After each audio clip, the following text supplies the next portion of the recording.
नागरिकांच्या मनामनातील आवाज, नाशिक आवाज.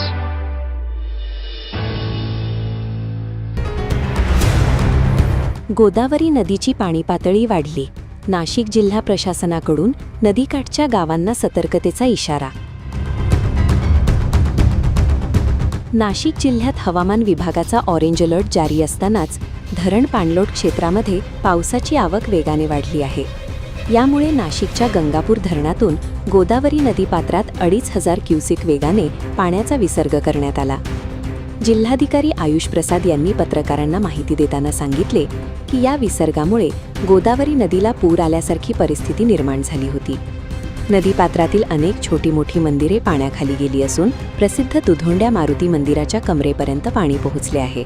काही दिवसांपूर्वी आलेल्या महापुरामध्ये चांदोरी आणि साईखेडा ही गावे पूर्णपणे पाण्याखाली गेली होती. पावसाचा जोर कायम राहिल्यास धरणांमधून पाण्याचा विसर्ग आणखी वाढवला जाऊ शकतो. त्यामुळे गोदावरी काठच्या सर्व गावांना प्रशासनाकडून सतर्कतेच्या सूचना देण्यात आल्या आहेत. नागरिकांनी पुराच्या पाण्यात जाणे टाळावे आणि धोक्याच्या ठिकाणी किंवा पर्यटन स्थळांवर जाण्याचे धाडस करू नये, असे आवाहन जिल्हा प्रशासनाच्या वतीने वारंवार करण्यात येत आहे. प्रशासनाकडून परिस्थितीवर सतत लक्ष ठेवले जात आहे. आता आपण आहोत गोदावरी नदीच्या या रामकुंड या परिसरामध्ये. आपण हे लाईव्ह दृश्य पाहू शकता. या ठिकाणी ऐतिहासिक हा जो दुतोंड्या मारुती आहे याच्या कमरेपर्यंत आत्तापर्यंत पाणी आलेलं आहे.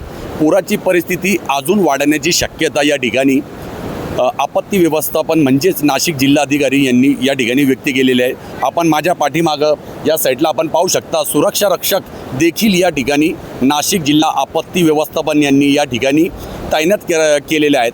या ठिकाणी हा परिसर जो आहे पंचवटी पोलीस स्टेशनच्या हद्दीमध्ये येत असतो. या ठिकाणी पोलीस स्टेशनचे कर्मचारी देखील या ठिकाणी उपलब्ध आहे, जेणेकरून कोणतीही अनुचित घटना या ठिकाणी घडणार नाही याची दक्षता या ठिकाणी नाशिक जिल्हा आपत्ती व्यवस्थापन यांच्या माध्यमातून रामकुंड या परिसरामध्ये घेण्यात येत आहे.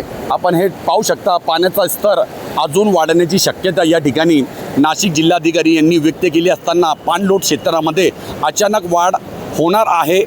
पाणलोट क्षेत्रामध्ये ज्या ठिकाणी पाऊस पडतो आहे, नाशिकचा जो गंगापूर धरण आहे तो 95% भरल्याने या ठिकाणी पाण्याचा जो स्तर आहे हा खालच्या दिशेने म्हणजेच गोदावरी नदीच्या दिशेने पुढं सोडण्यात येत आहे.